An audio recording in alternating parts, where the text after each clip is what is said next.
Hello, welcome to the One SDSU Podcast, SDSU United or SDSU Unidos. I am your co-host and student leader for this podcast, Angela Manzo. I am a graduating student of the class of 2024, majoring in public administration. Hola, bienvenidos a este nuevo episodio. Soy su co-host Andrea Bebber, and I'm in my first year in the Master in Social Work, and I'm the Cross-Cultural Center's graduate assistant. The One SDSU Podcast is a project dedicated to creating unity within students and campuses and by empowering students from diverse backgrounds. En este episodio tocaremos temas acerca del lenguaje para personas como nosotros que hablamos español, inglés y a veces Spanglish. The One SDSU Podcast is a project dedicated to creating unity within students and campuses and by empowering students from diverse backgrounds. In this episode, we will be talking about language. This is for people like us who speak English, Spanish, and sometimes Spanglish. Our guests joining us today are Melissa Villarreal, Food Pantry Coordinator, Mr. Germán de la Peña, Coordinator of Career and Veteran Services, Mr. Daniel Lopez, Cross-Cultural Center Coordinator, and Mr. Brian Alexander, Psychology Student. Bienvenidos. Bienvenidos. ¿Podrían hablarnos un poco de ustedes y qué lenguajes hablan? Can you tell me a little bit about yourself and what languages do you speak? Yes, my name is Germán de la Peña. Like the host mentioned, I am the Career and Veteran Services Coordinator, and I speak English and Spanish. Hi, my name is Melissa Villarreal. I could say three. I consider Spanglish also. So English, Spanish, and Spanglish. For me, my name is Daniel Lopez. Kind of relating to Melissa, I speak English, Spanish, but mostly Spanglish. My name is Brian Alexander. As was stated earlier, I'm a psychology student. It's my major. I speak English and I'm currently learning Spanish. Awesome, thank you. So we're going to go ahead and start with some introductory question for all of you. Tell us what was it like growing up and where did you call home? For me, I call home Mexicali. I grew up, my first language is Spanish. So I started in, I think, first grade. That's when I started learning English. So I was in a bilingual school. And it was weird. It was weird, honestly, because I couldn't talk English with my family. So I kind of just learned for 1 hour a day. English, and that's pretty much all I knew, like the basics. And I came here to the United States in third grade, halfway through third grade. And I did fake it. I was like, oh, I don't know any English, just so they could give me my homework in Spanish, because that what I was comfortable with. Until fourth grade, I that's when I did fully English. So yeah. Do you ever speak to your family in English now? Never. You'll never hear me talking. Since my parents don't speak English. They kind of understand a few words in English, but they don't speak it. So I know once I'm inside of my house, I'll speak only Spanish. So also when you are with your family, it's all fully conversation in Spanish. Okay. Yeah, unless I'm with friends, then I'll do Spanglish or I'll do English. Yeah. I think it's interesting what you mentioned that you fake it to not to have your homework in Spanish, because I have heard that saying coming from other people, then we're all in similar situation. Do you think that's something that happened a lot? I think so. It's I think a way of like protecting ourselves or not like go through embarrassment. So it's kind of like, oh no, like I'll speak only, I don't speak one language kind of thing. So just leave me because you don't want to struggle, I think. Thank you for sharing, Melissa. For me, I would say home was here in Calexico. I grew up here most of my life. I grew up with friends who spoke Spanish. And it was difficult for me to communicate with them because in my family household, we only speak English. The only one that speaks Spanish is my bisabuela, my great-grandmother. And so she would talk to us like in Spanglish, but we would mostly talk to her in English. So communicating with my friends was really hard because they would talk to me in Spanish and I would have no idea what they were saying. So then at the time, we used to have a babysitter and she, of course, only spoke Spanish. So I picked up on Spanish from her and I would watch telenovelas or I watched Doce Corazones. Like show at the time because I understood it, but I just could never speak it. And then I found myself watching like, on Canal 5, Drake and Josh, Zoe 101, like all the Nickelodeon episodes, but in Spanish. And then so it was easier. And then growing up again, I didn't speak Spanish. I just understood it. So 100%, if someone spoke to me in Spanish, I would understand everything they were telling me. I just couldn't speak it back. So I felt personally growing up that I kind of didn't feel Mexican at one point because I was like, if I don't understand Spanish, then am I really Mexican? So, and then especially living here across the border, I didn't even go to Mexicali probably till I was 18. So I didn't even know on that side. And I'm still exploring and finding my way over there and getting lost. But growing up, it was kind of difficult because you would see these kids and some kids can be bullies, calling you no sabo or like bocho and stuff like that, which I understand I am, but I'm trying, It's the same way when like people that only speak Spanish and they're struggling with English, I'm not over here making fun of them. So it's just trying kind of hard to, relate. But yeah, back to that question, I do feel my Spanish has gotten a lot better within time because I kind of had to force it out.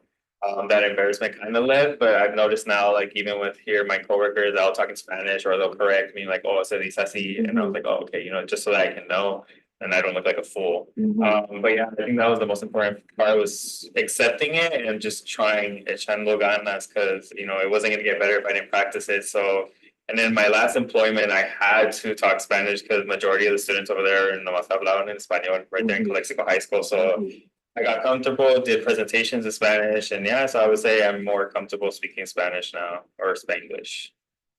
Thank you so much for sharing that, Daniel. That's nice. Yeah, I can tell that by your accent. You kind of do sound that you actually sound like you know Spanish. I mean, it doesn't seem like you wouldn't know, right? So that's great. I'm excited for you that you are continuing to learn, and congratulations on giving those presentations. Thank you. Yes. And for me, it has been a little different. I immigrated to the States in 1998 when I was 13 years old. So I had already had all my childhood spent in Mexicali, and at first it was a culture shock for me because, of course, I was in an age where I was a teenager, and los compitas por aquí, las compitas por acá, So I was culturally shocked, and it wasn't until I got to community college where I started feeling comfortable here in the United States. My middle school and high school here in the United States was it was hard because, like Melissa said, I was pretending that I didn't speak English. I think I got English in like a year and a half. I was already understanding what the professors wanted, what they needed. And I was able to communicate, but me hacía tontito, pues.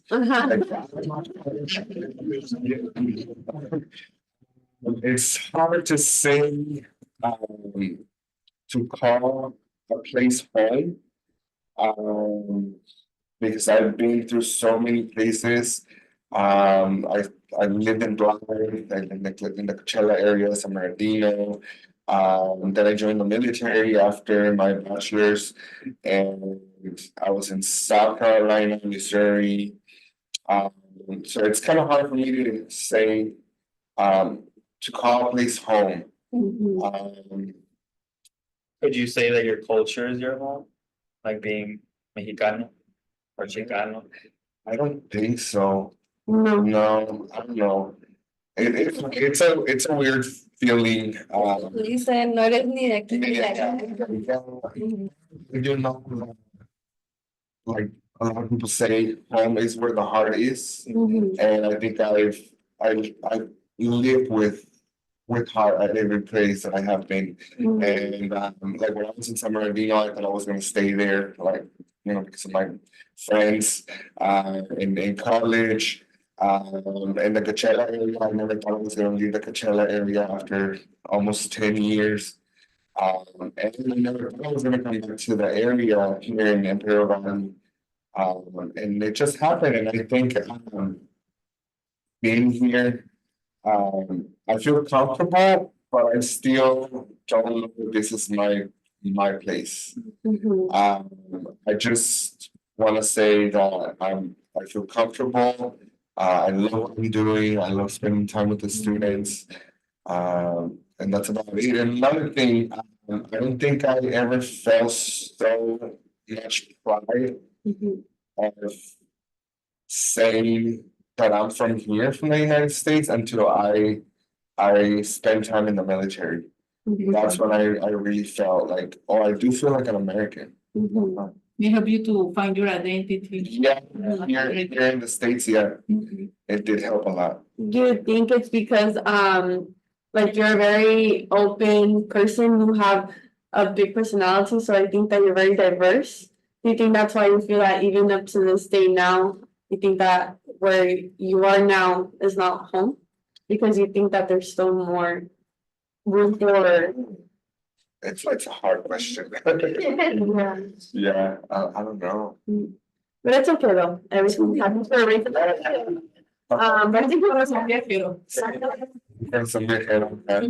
Thank you so much, Herman, for sharing. So, no, I didn't know that you were, that you had served in the military, so thank you for serving. We come from a line of family members that served in the military, so thank you for your service to our country. And that helps you find identity in the country, that's really cool too. And so I would say, and I also like what you spoke to, that home is where the heart is. And so for myself, I've lived in several different places. I lived in the Grill Valley. I lived on the college campus at 16 years old. I lived off Montezuma Street, so I am kind of even familiar with that. I've lived in Las Vegas. I've lived up north. I've lived in Arizona. I've lived in Texas. I did a few different places, and I find myself back here in the city of Baldwin, particularly where I grew up, and I would gotta call that home. So like whatever expedition I find myself on, I find myself like, man, like I'm going home as soon as I can this weekend, or what weekend can I make it back? Even if I was in Texas, like I want to get back to the valley for that week to. And so right now I'm in a comfortable spot, in my life. I would definitely say home is for me is the city of Baldwin, California. And to speak a little bit of education and a little bit about education and language. I just remember feeling sort of a disconnect from people in like K through 12 because they did like ESL. And so you understood like, okay, you're ESL.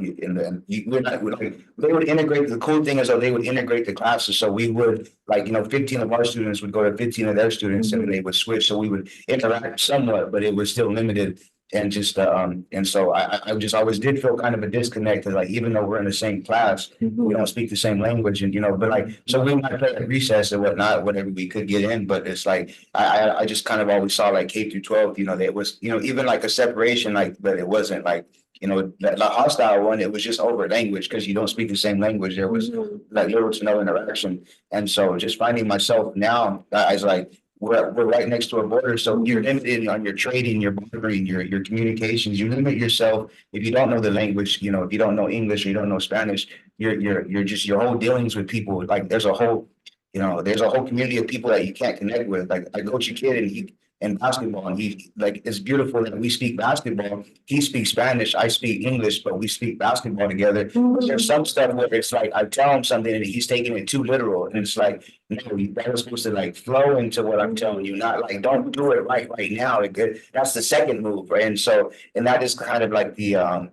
But you know what I mean? That's just what I feel. I've seen is it's just kind of still like a disconnect because you don't really know the language. So you want to reach out to the people, you love them, but it's like, my neighbor across the street, like we have so much to talk about. There's so much that we had to talk about, but it's just like, we just are like not get frustrated with each other, but it's like, man, okay, there's so much that we have to talk about, but it just doesn't get done, unfortunately. So I think it's fascinating because for me, like I grew up in Mexico. I spent most of my time in Mexico. I could call home Mexicali, pero for me, like when I moved here, I felt like I find a second home. So I cannot say like Mexicali is my home. But I grew up over there and I never had the impact of not being able to communicate with people because everybody speaks Spanish. The cultural diversity is really limited. So I never had that when I came here and I learned from your experiences. For me, like so interesting to see how you guys still try to connect, but you still have that barrier always. Like then allowing the whole like communication between everyone, and it's interesting. I agree. Thank you for sharing that too. What about you? What do you call? I would say that I would call home in Pearl Valley for sure. I want to continue living here for the rest of my life. I wouldn't say so like to be limited. If I were to move somewhere else other than here, I would still be happy. But I mean, I've always grown up here, and with my parents, and just very family oriented. I think that, you know, I grew up speaking Spanish and English at the same time. Even in school, I never felt like an outsider. I always felt like an insider here, which is primarily the reason why I like living here, because I think that it's so easy to switch off, you know, maybe not personalities, but languages. You know, you can become, it's so different when you become a different person, I feel, when you start speaking a different language, because you are able to really bring out that culture out of you, like the cultural side of you. So I think it's awesome. And then here I do want to say I don't want to say I feel Mexican, and I don't want to say I feel like Mexican American. I want to say I feel Mexican and I feel American at the same time. So I'm both, but on its own, you know. So that's what I consider to call home, and what it was like for me growing up. Oh, thank you, Andrea, for sharing that. Yes. I'm gonna move to the next question now. Unless somebody has a comment about what we were talking. What are some challenges that you experience because of language? It can be, for example, a language barrier, difficulty in school, bullying, or something like that. For me, the thing I struggled the most was trying to find myself.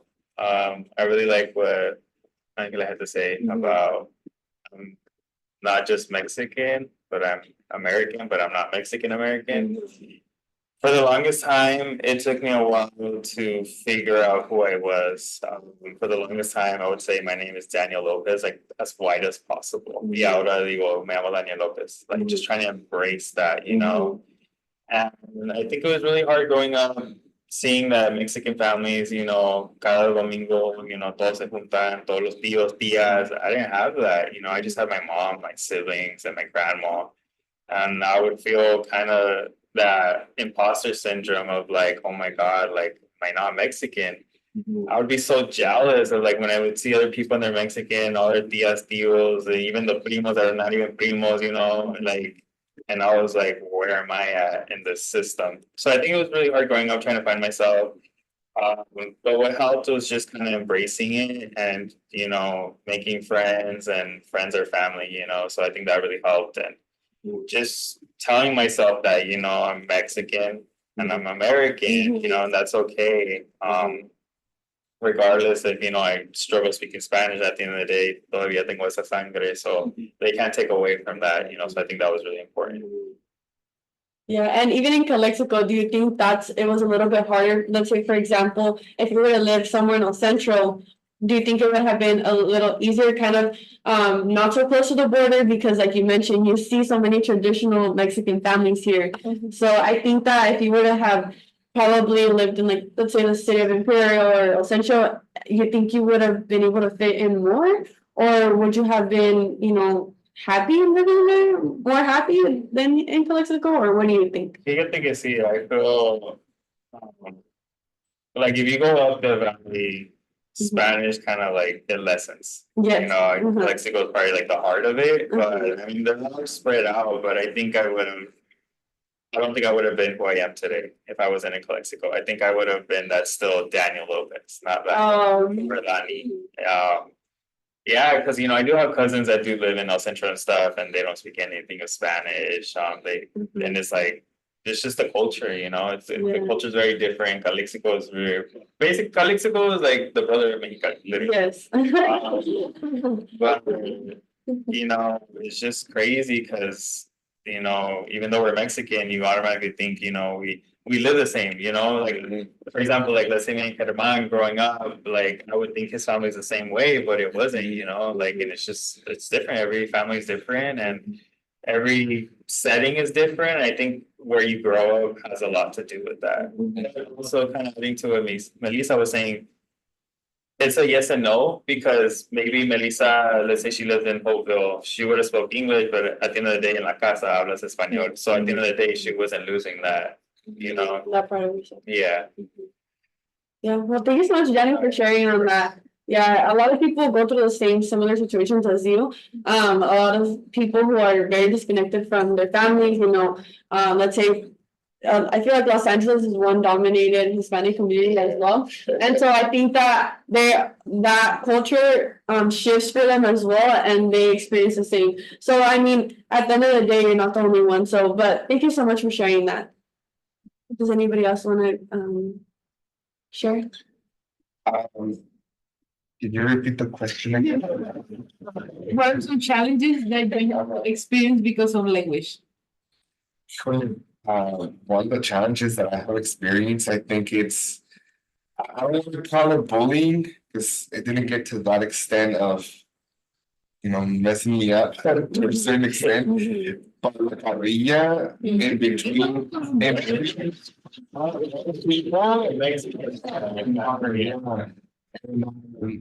like I remember when I started here in middle school, like my friends were from Mexico or Mexican heritage would make fun of how I like my accent. And then I would go back home and I started speaking more Spanish, like trying to add more English words, or it's like an automatic expression Spanglish when you move here, like you're trying to learn the language, so of course you're gonna mix it. And coming back home, La Carrilla, also from my family, it's challenging.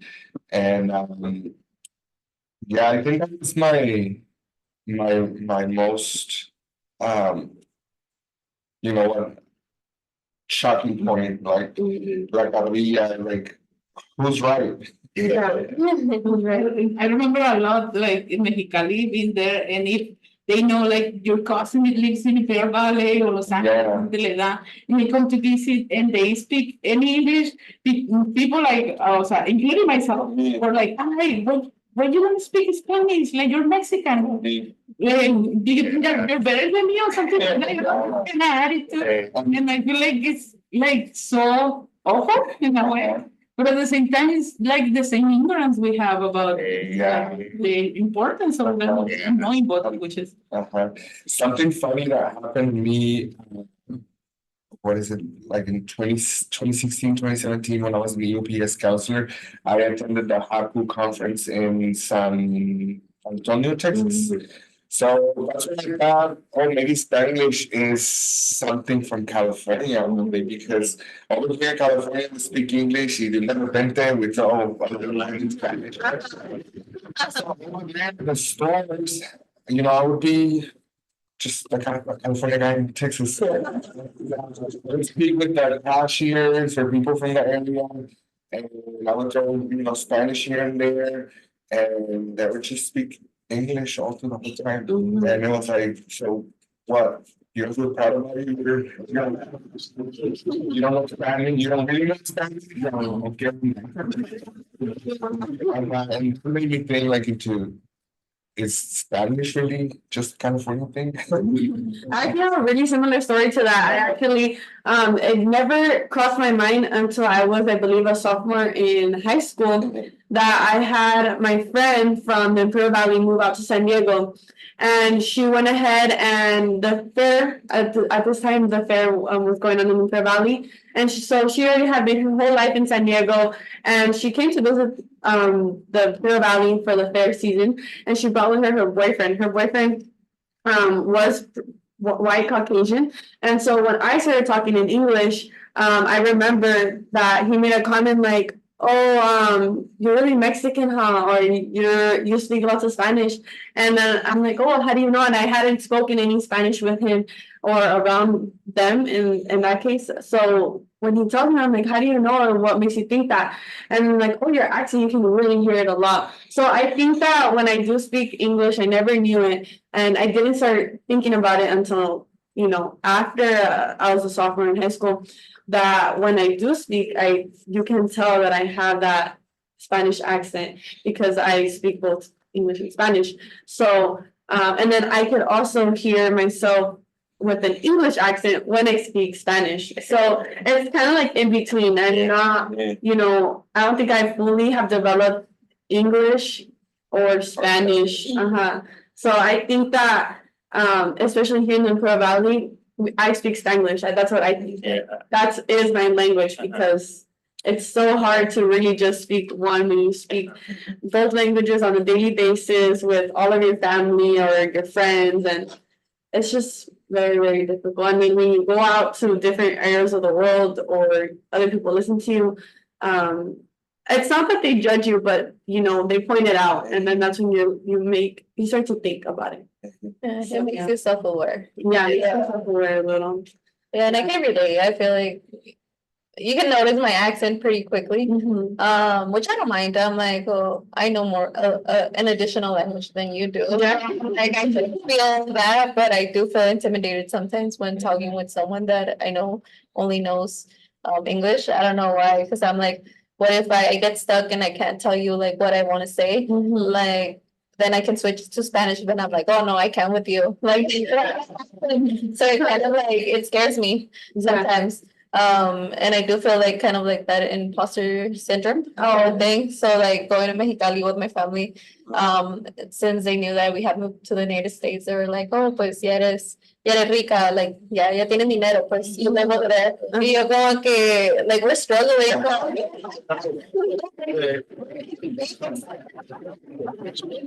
Which I don't mind, but yeah, like, oh, ya tienes dinero, y de que you're gonna start speaking English to us, and I was like, oh no, like I'll speak fully Spanish with you, like I won't do that to you. And then like also I remember one time like some friends that we have from Bali. Well, my parents have some friends from Bali, and I remember they heard me speaking Spanish, and they're like, "Oh, you should be proud of yourself. Like, you're very fluent in Spanish. Like, oh, like, I wish I had that for my kids," kind of thing. And I was like, "Oh, well, thank you." I was like, "Oh, I wasn't aware." I was like, I know Spanish because that's my first language, but I was like, "No, you speak it like really fluently, like advanced." And I was like, "Oh, I appreciate it." And I think it was just like a basic word. I think it was like he heard me like say marshmallow in Spanish. He was like, "Oh, like that's how you say it." Like, and I was like, "Oh, es que yo nomás había escuchado bombón." No, the correct word is malvavisco, le digo, bombón es la marca. But I mean, yo también le digo bombón. But just like something like that. Wow, that's awesome. I'm glad that you have embraced yourself, and I'm encouraged. I really enjoy that story that you mentioned about those people in Bali that went ahead and let you know that you should be proud of yourself. And it is something to be proud of at all times. If you do speak Spanish and English, what do you have to say, Brian? I think that makes sense why people from Bali thought your Spanish was so fluent, because like there isn't that many, and even there would be like a lot of people I knew in Bali. If you weren't ESL and like you hung out with like there wasn't too many people that actually knew Spanish or spoke it that fluently. So I could just think of like I didn't discriminate on anybody, but like just people that did speak that I knew their Spanish wasn't that fluent. And then you also have a very good English accent as well. I wouldn't be able to tell that you don't speak there. So in that regard, I think it goes back to my biggest struggle, not knowing the language. Is I'm very big on I'm really big on just people and just being there for people and how can you assist people.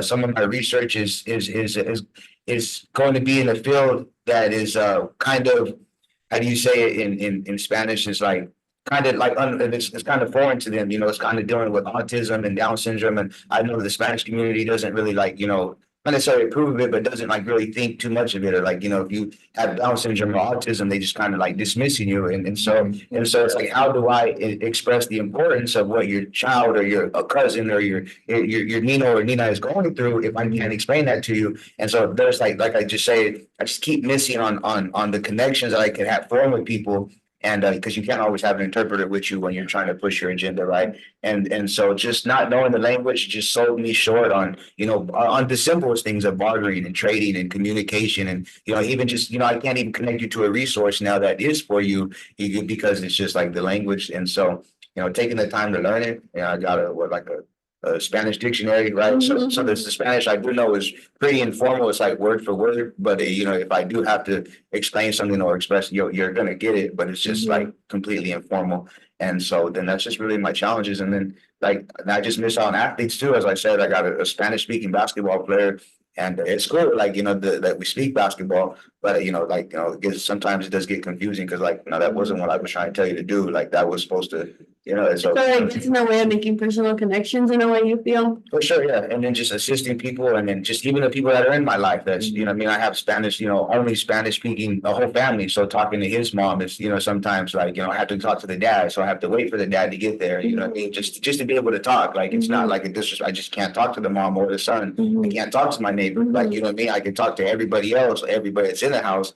But you know what I mean? And like I just said, so it's just missing out on connections, and then with my research, it's like I'm trying to get to that demographic of people that don't really I've just heard that they're not really no, that's really not, we're not really messing with all that, but trying to explain to them what they have, how we're here to help them. And so that's like the biggest thing, kind of. Really. Awesome. Thank you so much, Brian, for sharing that with us. Yeah, it can be a little difficult sometimes, especially living on the border. Yeah. I agree. I do want to say, what you were talking about, Brian, saying like word for word, you'll come across people, because for me, having to practice it, I came across people that they don't mind it. Like they see that you're trying, and they're not gonna make fun of you right then and there, right behind your back, but they'll literally just wait for you to finish your sentence, and I think that's really helpful too. And I think that's just being Mexican, I'd say a that. person that is trying is just, why are you gonna make fun of that? And that's cool too, because like I said, I've never I didn't go out of my way to bully a person that only spoke Spanish. Like when I was, they were probably easy targets, the whole school, especially in Brawley, you speak Spanish and nobody else does. I never bullied a person. I never looked at them different. I shared classes with them, and some of them, the ones that did come from ESL that did have, they were cool people. They were cool. I know where they lived at. Essentially, Chicali. I was in Campo when I did get to high school. So Brian did have a pass in Campo in Chicali. So it's I mean, everybody knew Brian is cool. Brian is never mess with a person because we speak Spanish. He's actually one of the cool ones. Don't. You know what I mean? So just be cool with them, and let them slide. And so that just goes to I wouldn't ever ridicule or put down a person that only spoke. And where we live, it is America technically, but I've never been like that. I'm just not that type of person to be hey, you gotta be like this, you gotta do that. And so I've never considered Calexico part of the United States. I don't know, for some reason, I don't think of Calexico and United States. It's more once you start going up, oh yeah, nah, I'm in America again. Yeah. But kind of Chicali, we're saying, no, we're in Chicali. But I didn't tell Melissa about your accent. I wouldn't have even noticed. When I first met you, I didn't even notice. And I think I love when people can speak both languages, because it's wow, I admire that, because I'm struggling, but when a person speaks fluent English and Spanish, it's I wouldn't even have known. You just do it so smoothly that ni sale. It didn't ni el acento, nada. The accents you were talking about. I actually feel oh my God, they don't have accents. Yeah. I feel like it's a lot of self-criticism, I guess. Yeah. I think it's trying to be our best version of you if I'm here and I do speak English. Comparing yourself to different. Like I said, when you go to Mexicali, you start listening to how they speak. Yeah. And then when you speak Spanish, it's so different. They say different words, like Melissa said about the marshmallow. And then let's say, for example, you go to San Diego, which there is lots of different ethnicities over there. But when you come across somebody that's, primarily Caucasian, and they listen to you speak English, they can sense that there's some words that you say that are a little bit botched, which I think is always, it's the pronunciation that always gets to us. I have a question for all of you. It's kind of like a yes or no, or you can elaborate. Have you guys had one, has there been a point in time where you have said I don't want to speak Spanish, or I don't want to speak English anymore? Like I have be quit out of 10. Yeah. It happened to me once. Mhm. When I started learning English, I tried to practice in the drive-thrus, Mhm. like ordering food, and some people was really rude with me, and they switched to Spanish and stuff like that. And I was like, you know what? Like, I'm not gonna talk in the drive-thru anymore, Mhm. and I stopped doing it because of that. Oh wow. So you think that because you were trying to speak English, and then they switched to Spanish to help. Yes, but at the beginning they were like, I don't understand, and I was trying to be like more clear. Oh, okay. Like that, and sometimes people like change the Mhm. when he was talking. Like for Mhm. example, if it was just a native speaker, they just probably call somebody and Mhm. speak something like that because they change the voice and everything. So that's when I decided, like, then what, like I'm better not to speak on the dry truth. Mhm. Wow. And that was here. Yes, good. Well, Oh wow, that's very interesting. I'm sorry you have to do that on there. Yeah. Does anybody else have a story? Yeah, me, when I was in high school, when I was a sophomore, Mhm. I moved for the second time here in the Mhm. States. Mhm. And the first time that I moved here, it was so hard, it was challenging, like culturally shocked. Um, and I thought it was gonna be, I was gonna go through the same thing again, so I kind of shut down my English. I didn't want to speak English anymore. I just wanted to live in my little island. I Mhm. just go to school, do my own thing.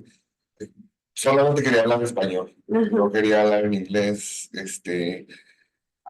But then as I started, I'm noticing that it was not the same, that I already had, the skills in the language. Then that's when I started losing my fear and kind of speaking English again. Mhm. I think it happened for me as well, moving here. Because I also felt like I even left like my family over there. Like it was like, oh, like I felt like a loss, and I was like, no, Yeah. I don't want to start speaking English. I'm like, what if I forget Spanish? I was like, no, no, no, like I don't want to do it. And I was like, I want to go back home. I was like, oh, I know, I want to go back home. So I was like, I didn't want to keep on learning English. Mhm. But I mean, I kind of had to. I was like, no, my parents already struggled moving from Mexico to the United States, so I can't do that to them. Kind of thing.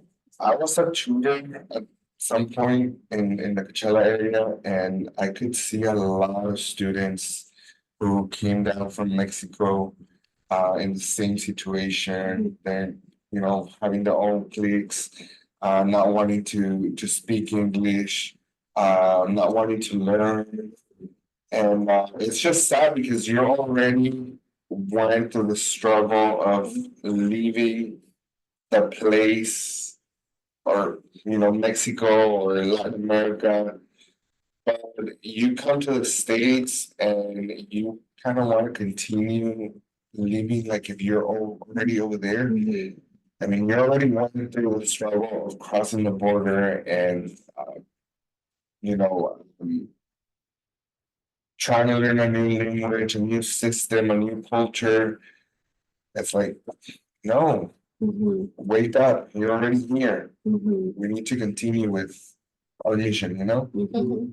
I think it's part of the fear. I Yeah. remember the first time I was in college and I had to speak only in English because he was an English speaker professor. And I had to ask questions because I wasn't understanding the sign. Right. And speaking to him, it was like one of the worst things that happened to me. My heart was like racing so hard. I was sweating and I was trying to, like, I practiced the questions in my head. And he was super nice. And coming back to what Danielle said, like when somebody like really know that you're trying, Mhm. he was super focused on what I was saying, try to understand. But I was like, I really wanted like just throw myself through the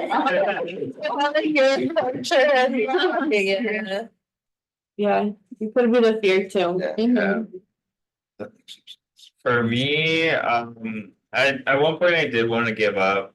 The carrilla was getting to me, like all the nicknames, the gringo. Oh, I hate that word. I hate it with a passion because se me ha tocado mirar gringos, like actual gringos, and I don't say anything because it's like I was at that one point, like I struggled and now I'm here, but it's not fair to judge someone because if they're trying, Like I just don't see the personal need to bully someone if they're trying. Mhm. But I mean, it was struggling, and I was like, pues ya pa qué? Like I'm over here in the United States. Why should I even bother? You know, it's because I didn't grow up in Mexicali, so that this is all new to me. Mhm. So all the Catia was getting to me, and I was like, you're over here making fun of me, but we're in the United States, and you don't even speak English. You know, that mentality was getting my head, and then I was like, nah, that's not right. You know, that's just not nice. You know, so then I just kept practicing, and little by little it got better.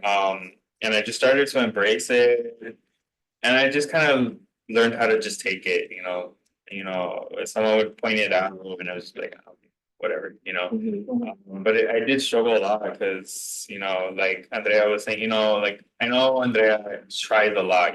She was telling me, English wasn't her first language, and to me, like when she's talking to me, like I love that she's trying, and it just amazes me que le está echando ganas, and I just wish people I wish everyone was like that, like there's just no need. Yeah, there's no need to put people down if they're trying, it's just, I mean, I don't know, but that's just the way I think. And I think it's so interesting because you would think that in a both English and Spanish dominated community, you wouldn't really see that side of people bullying. Yeah. But like you mentioned, how you see Calexico as a brother to Mexicali, I think that if you were to have grown up in Central, you probably wouldn't have felt that much of a disconnect or until as you get further away from the border. Yeah. So I think just because you were here, you had to go through all that. But at the same time, do you think it also enhanced you to learn a little bit more Spanish? Yeah, I think it helped a lot more, just kind of just be open-minded and just try to find myself and just be, who I was and what my background is. And I think a lot from my grandmother, because a lot of my cousins don't speak Spanish. So I think I'm probably like one of the handfuls that do speak Spanish. So when she comes down to visit, we're probably the only ones that talk to her.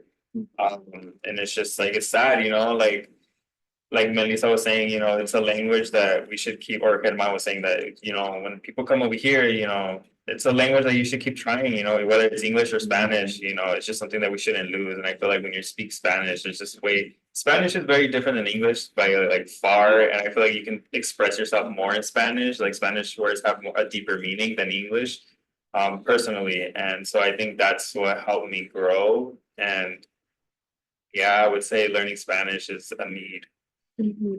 For sure, when I have kids, I'm gonna speak to them in Spanish.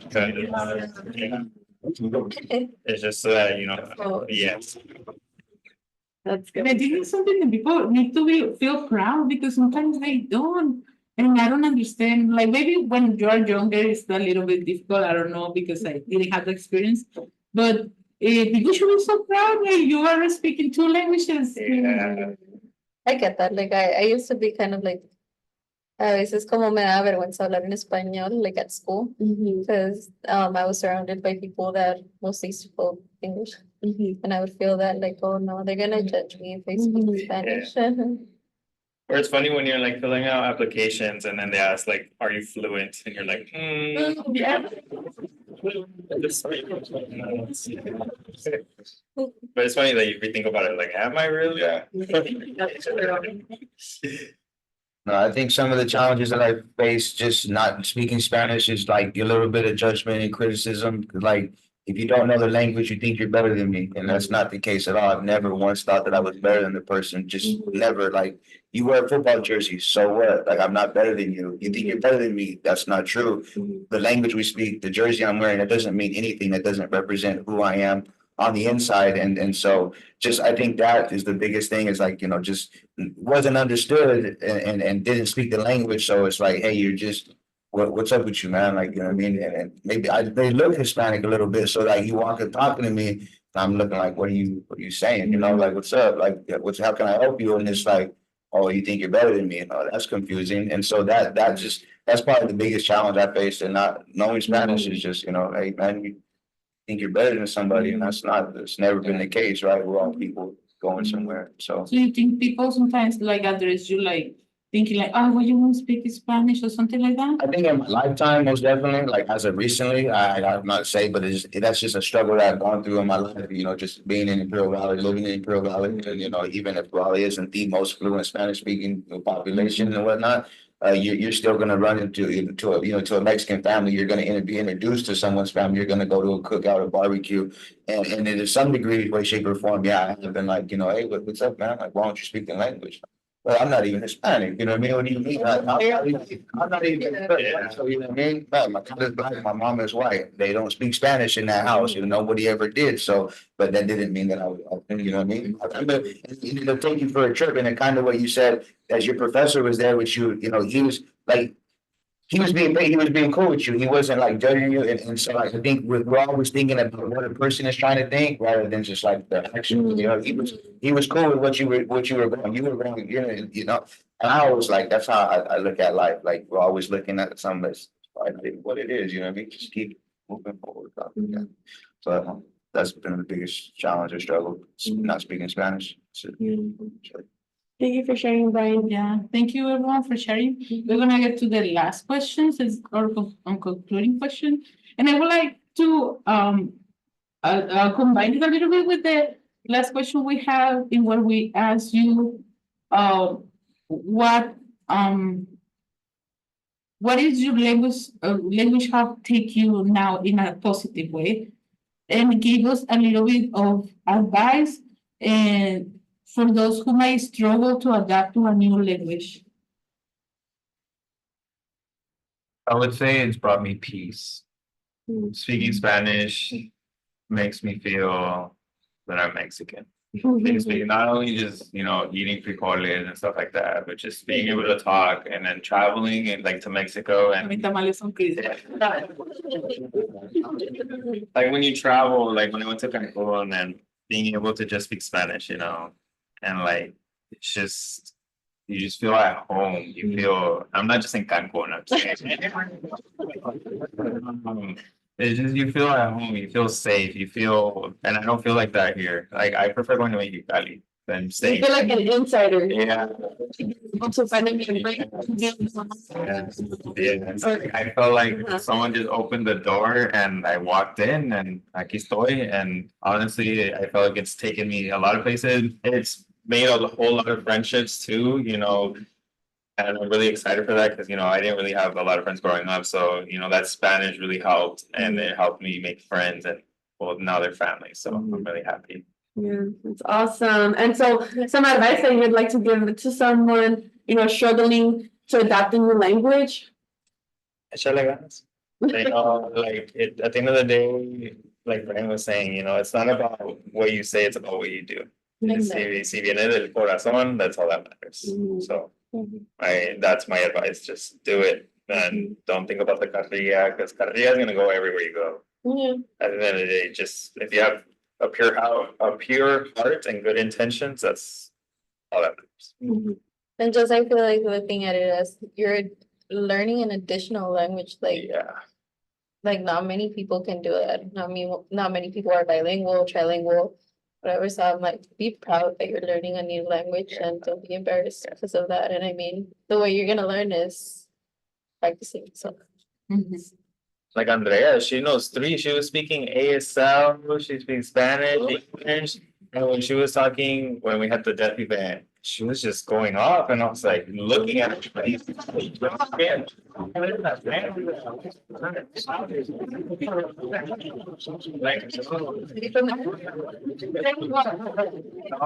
be proud of that, Andrea. Like, be proud of that because it takes a lot of work. Like, I mean, I took ASL 1, but I lost everything I already learned.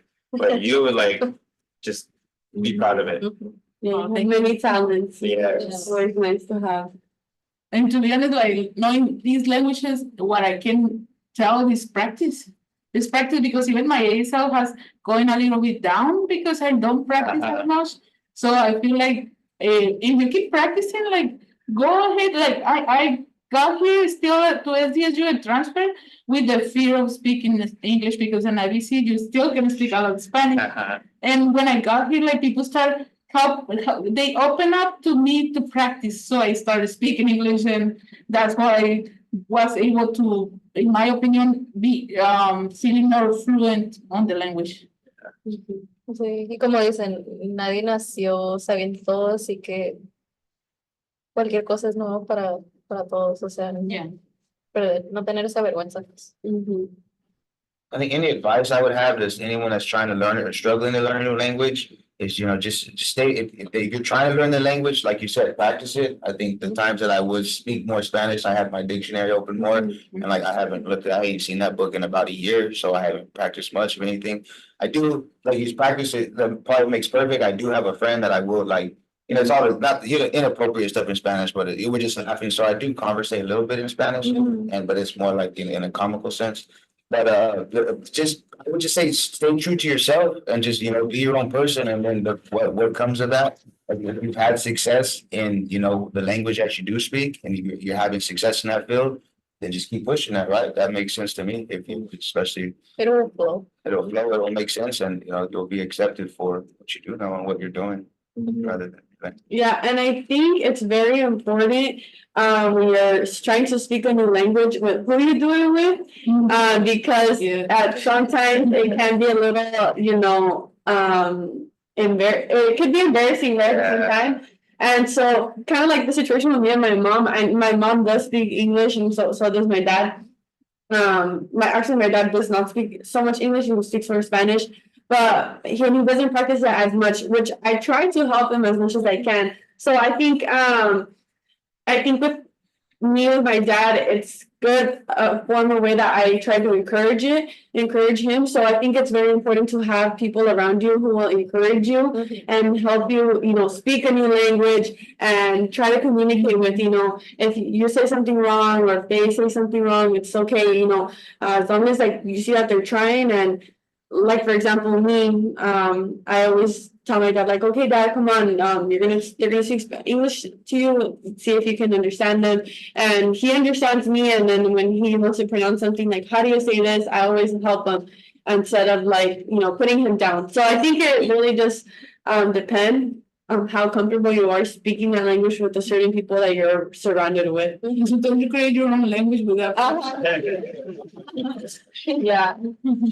Es muy importante que las personas que quieren aprender una nueva lengua o están en la transición o simplemente aprendiendo algo, ya sea yendo a la escuela, adquiriendo educación, para lo que sea, tienen que tener en mente que el que entre lobos anda, aullar se enseña. Entonces, si las personas se rodean de gente negativa, como les dije hace rato, estos muchachos en la high school o middle school que acaban de llegar, que se juntan ellos nada más, y es un grupo muy cerrado, donde pues nada más es ellos, español, la cultura y ya. O sea, hay que abrirse un poquito, hay que, pues nada, o sea, atorarlo. Pues, Darse la oportunidad, para crecer. el espacio, la Y si oportunidad. estás en rodeo de gente que te inspira y te Sí. ayuda, pues vas a crecer como persona. Si no te quedas atorado. Sí. Alguien o last thoughts? Does anyone have any last final thoughts before we wrap up? Sí, yo sí. Veo una película muy buena que se llama Tortilla Soup, in which one of the girls, so it's a dad, viudo, and then he has 3 girls, and then one of the girls, the youngest, she's going out with an American guy. So they always get together for dinner, y el papá les cocina y todo, y he's a chef. So the girl and the guy were talking about language. No, pues que una persona que habla 2 idiomas, pues es bilingüe. Una persona que habla 3 o más idiomas, pues es políglota. Y dijo, ¿cómo se llama una persona que habla un idioma? Y la muchacha dijo, American. So, más que súper cómico. Sí, pues sí pasa. Sí pasa muchas veces. Ok, perfecto. Entonces, nadie más tiene otras opiniones. Vamos a empezar entonces, begin to wrap up. So thank you so much, guys, for, coming here. Gracias por invitarme. So, muchísimas gracias a nuestros invitados y la audiencia por acompañarnos el día de hoy. Thank you to our guests and the audience for tuning into One SDSU Podcast. And join us to our next episode in celebration of Haitian Heritage on Tuesday, April 30 at 11 a.m. with Berto Reyes and our special guest, Ramon G. And for more information, follow us on Instagram at ccc_SDSU_IV and at One SDSU Podcast, or email us at onesdsupodcast@gmail.com. And with this, we conclude our episode. And we are One SDSU United. Thank you. Bye.